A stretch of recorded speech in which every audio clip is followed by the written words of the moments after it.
Mais uma vez, eu sou o Ícaro, sou historiador, estudo história do trotskismo e sou militante do reagrupamento revolucionário. E eu queria iniciar pedindo licença para ler uma saudação da minha organização, né, o Reagrupamento Revolucionário, a esse evento. Eu vou ler aqui rapidinho. Saudações aos trabalhadores e militantes que nos ouvem nesse segundo encontro internacional Leon Trotsky. Nós, do Reagrupamento Revolucionário, somos uma organização que luta pela reconstrução de uma internacional revolucionária. Para conhecer o nosso grupo, acesse o site rr4i.org. Nesse ano de 2023, os trabalhadores se enfrentam com um cenário claro de destruição causada pelo sistema capitalista, devastação ambiental pela mudança climática, guerra e precarização do trabalho. O sistema dá mostras claras de que não pode ser reformado. O sistema capitalista precisa ser derrubado, superado por meio da construção de um poder democrático dos órgãos dos trabalhadores, a ditadura do proletariado, que nos conduz a uma sociedade sem exploração, sem opressão e, por fim, sem classes. Isso significa que os trotskistas devem se opor intransigentemente a todos os governos de colaboração com a burguesia, os quais os partidos social-democratas, stalinistas e oportunistas apoiam em nome de obter reformas, deter a reação ou melhorar as condições de luta.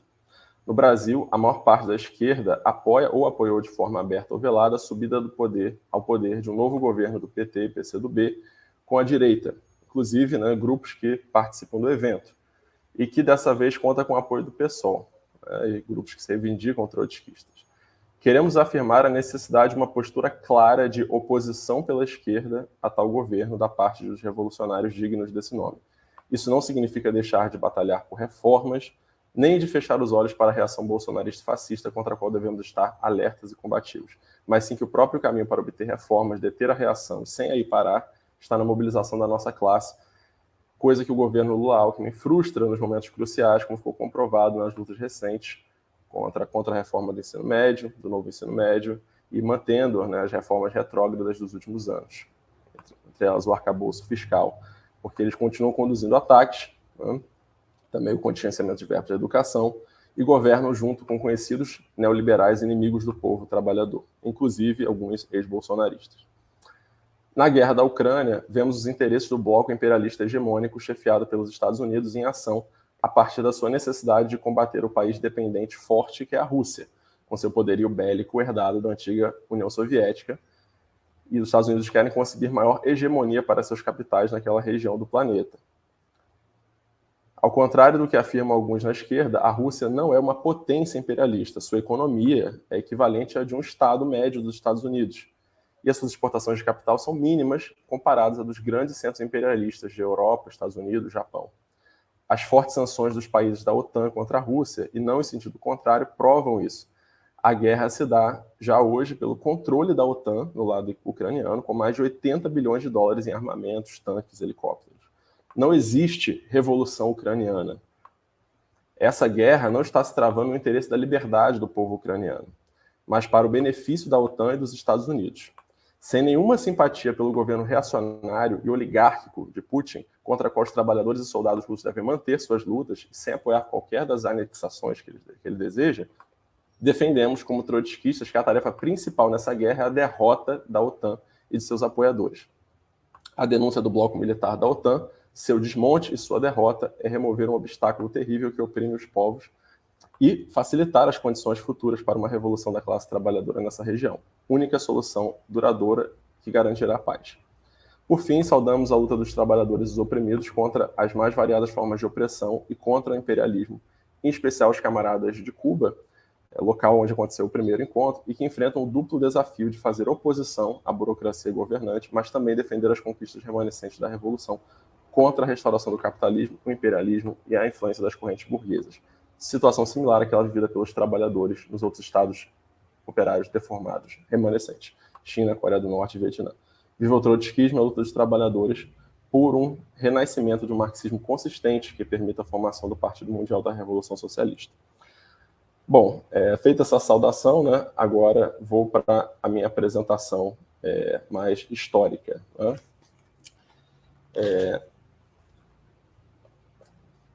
A Quarta Internacional lançou suas fichas na Segunda Guerra Mundial.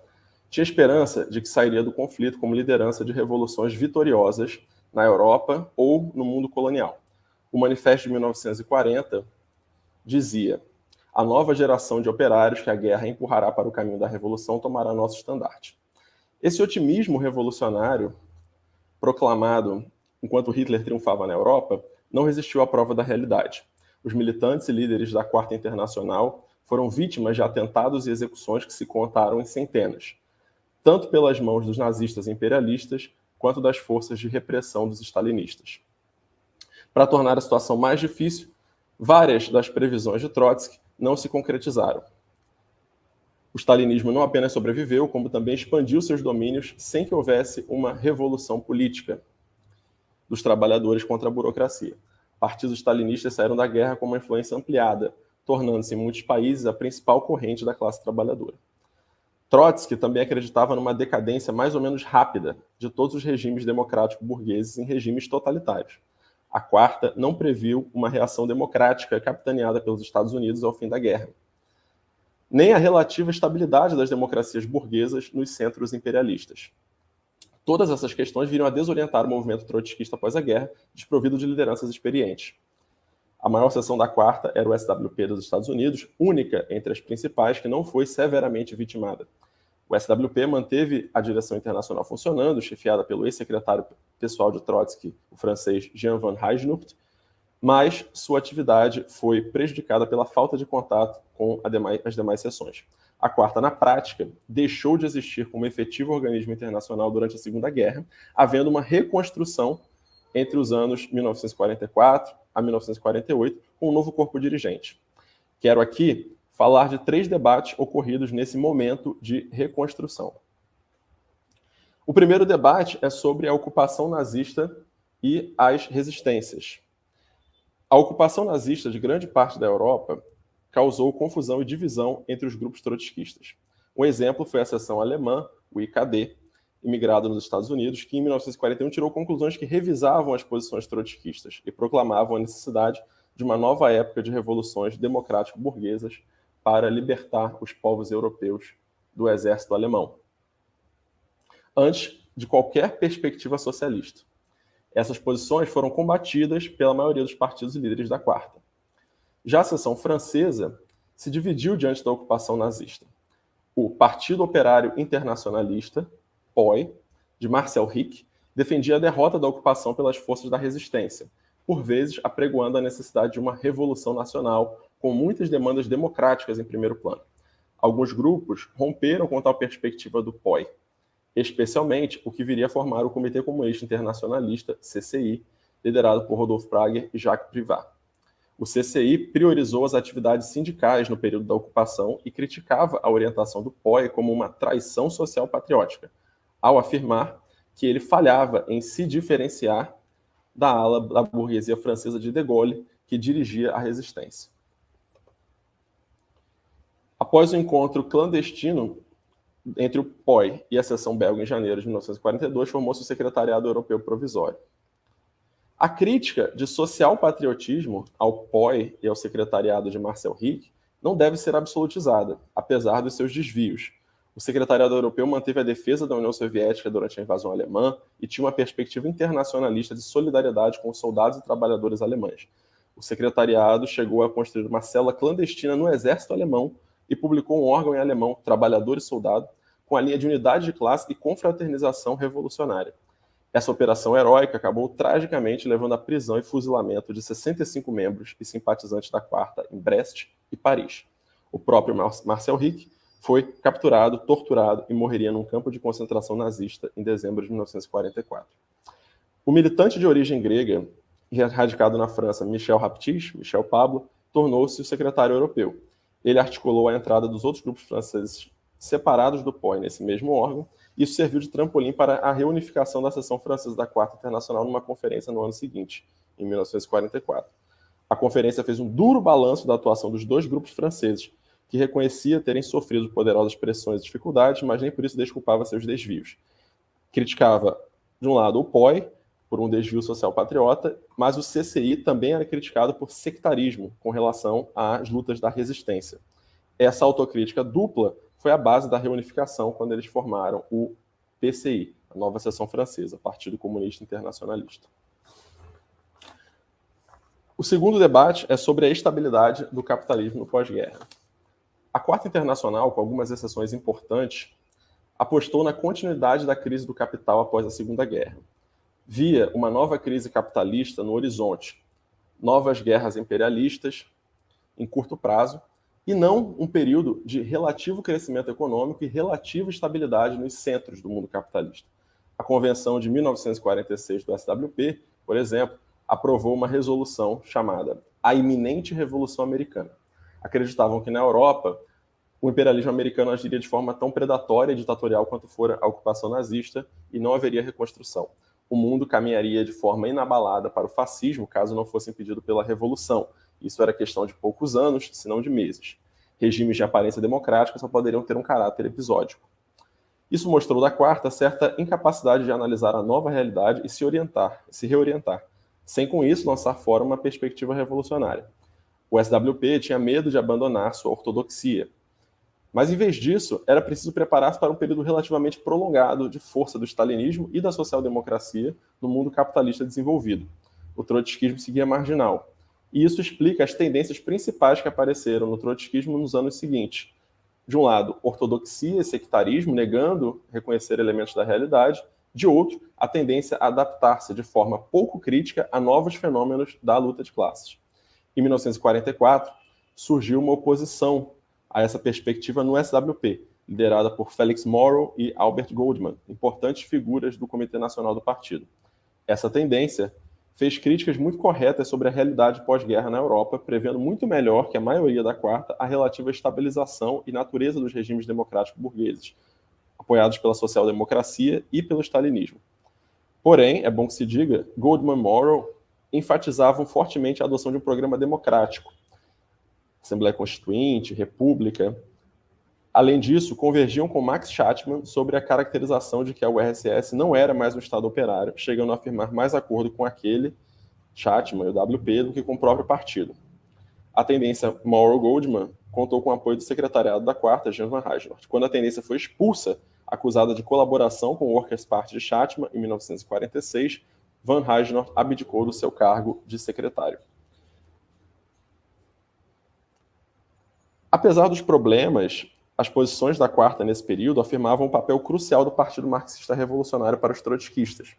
A imprecisão, a falta de realismo das suas formulações, que exageravam o otimismo, diminuíam o peso do stalinismo, mergulhavam na crença de uma crise revolucionária iminente, não os levaram a nenhum tipo de substitucionismo do Partido Marxista ou do proletariado por outras forças, algo que depois se tornaria uma marca da Quarta Internacional a partir dos anos 1950.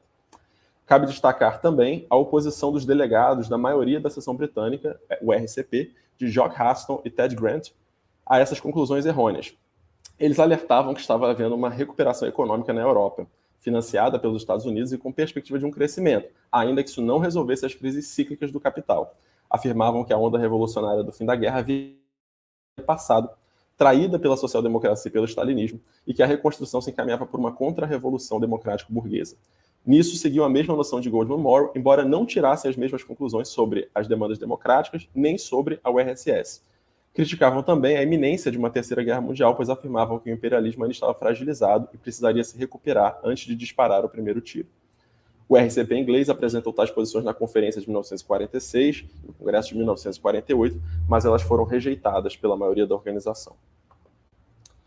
O terceiro debate é sobre o leste europeu em 1946 a 1948. Uma das grandes questões do pós-guerra foi a dos países ocupados pela União Soviética no leste europeu, a chamada Buffer Zone, que traduzimos como Zona Tampão, constituída por Bulgária, Tchecoslováquia, Alemanha Oriental, Hungria, Polônia, Romênia, Iugoslávia e Albânia. O principal responsável pelas formulações da Quarta sobre esse tema foi o belga Ernest Mandel. Essas formulações têm falta de clareza e muitos vai-e-vens. Embora Mandel retome o precedente da questão em Trotsky, que foi a ocupação da Polônia, dos países bálticos e de parte da Finlândia em 1940, o cenário de expropriação da burguesia pela União Soviética ou seja, de transformações sociais conduzidas pelo alto de forma burocrática, foi largamente desprezado por ele. Havia uma denúncia do caráter predatório da URSS nesses países, mas apesar de serem reconhecidas algumas reformas, a ocupação era caracterizada simplesmente como reacionária. Mandel afirmava que a assimilação estrutural à União Soviética não ocorrera na zona tampão e que somente assim poderia haver mudança nas relações de propriedade. Como isso não ocorrera e tampouco houvera uma autêntica revolução, Mandel afirmava, em 1946 a 1948, o caráter capitalista da economia desses países, que é a zona tampão, né? Os países aqui em cor mais clara. A quarta não foi capaz de identificar nesse período o que depois reconheceria como novos estados operários burocraticamente deformados.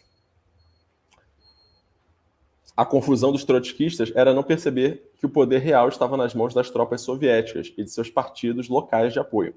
Prova disso foi que na virada de 1947 para 1948, conforme o clima da Guerra Fria aumentava, o que restava da burguesia foi expropriado e os partidos políticos capitalistas retirados de cena e proibidos. Um marco em tal transformação foi o golpe de Praga, de fevereiro de 1948, que removeu o governo de frente ampla mantido pelos soviéticos e instalou um novo com 8 comissários, todos pertencentes ao PC da Tchecoslováquia. Trotsky afirmava que, apesar de desempenhar em última instância um papel contra-revolucionário no cenário mundial, o stalinismo tinha um caráter dual ao também sustentar-se nas bases de uma economia coletivizada, fator que levara às transformações nos primeiros momentos da guerra na Polônia e nos países bálticos. Trotsky tinha previsto uma expropriação da burguesia nesses países, sem, contudo, apoiar as práticas dos stalinistas como caminho revolucionário a ser seguido e mantendo a crítica à sua natureza burocrática. O segundo congresso de 1948 da Quarta, por outro lado, afirmou que o stalinismo só poderia cumprir um papel contra-revolucionário. Quanto ao leste europeu, os países seguiam sendo considerados burgueses e suas economias capitalistas. Os documentos afirmavam que só uma revolução de massas autêntica poderia mudar isso, negando a possibilidade reconhecida por Trotsky e mesmo por Mandel, ainda que de passagem, de uma via burocrático-militar.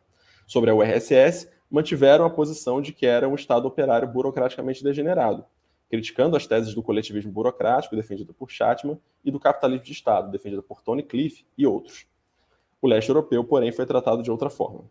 Nessa questão, esteve outra divergência do RCP inglês. Ao contrário da maioria da Quarta, os ingleses reconheciam que havia ocorrido ali uma transformação que tornara os países da zona tampão equivalentes ao URSS. O RCP via que as relações capitalistas haviam sido eliminadas como resultado da dominação russa e da natureza do Estado operário soviético. Consequentemente, as tarefas dos trotskistas para esses países passavam a ser similares àquelas para a URSS, especialmente parecidas com as das nacionalidades não russas da União, que sofriam tanto uma opressão burocrática quanto nacional da Rússia. A maioria do RCP inglês reivindicava, portanto, a defesa desses estados em caso de guerra contra países capitalistas. Porém, delimitavam claramente que a forma como se dera a transição não era um modelo de derrubada do capitalismo ao qual se deveria esperar repetir, pois fora fruto da extrema debilidade das burguesias naqueles países após a derrota do nazifascismo, e, além disso, incluíram a distinção fundamental da burocratização, pois tais estados haviam sido gestados à imagem e semelhança da URSS stalinista, de forma que, para abrir o caminho ao desenvolvimento socialista, era necessária a derrubada revolucionária da burocracia, uma revolução política, e, para isso, partidos trotskistas. Mais uma vez, as emendas do RCP, de Ted Grant, Jock Huston, Bill Hunter, foram rechaçadas. A mudança de posição da direção da Quarta Internacional sobre o leste europeu só se deu em 1950 e consolidada no Terceiro Congresso Mundial de 1951. Mas as condições nas quais ocorreu foram diferentes do contexto de ortodoxia sobre o papel do partido e otimismo típica dos anos 1946 a 48. No início dos anos 50, a Quarta Internacional aceitou finalmente os vários elementos da realidade circundante, mas fez isso adotando um impressionismo e um revisionismo sobre as suas tarefas, secundarizando o papel do Partido Revolucionário em resolver a crise de direção, ao crer que o stalinismo poderia passar a desempenhar um papel revolucionário, posição que foi defendida por Pablo, Ernest Mandel, Pierre Frank. Esse revisionismo teve os primeiros sintomas ainda no ano de 1948, quando a Quarta teve seu flerte com o regime de Tito na Iugoslávia, após o rompimento deste com a União Soviética. Mas esse é outro capítulo. Eu deixo aqui, por fim, algumas referências utilizadas na apresentação e algumas indicações de leitura.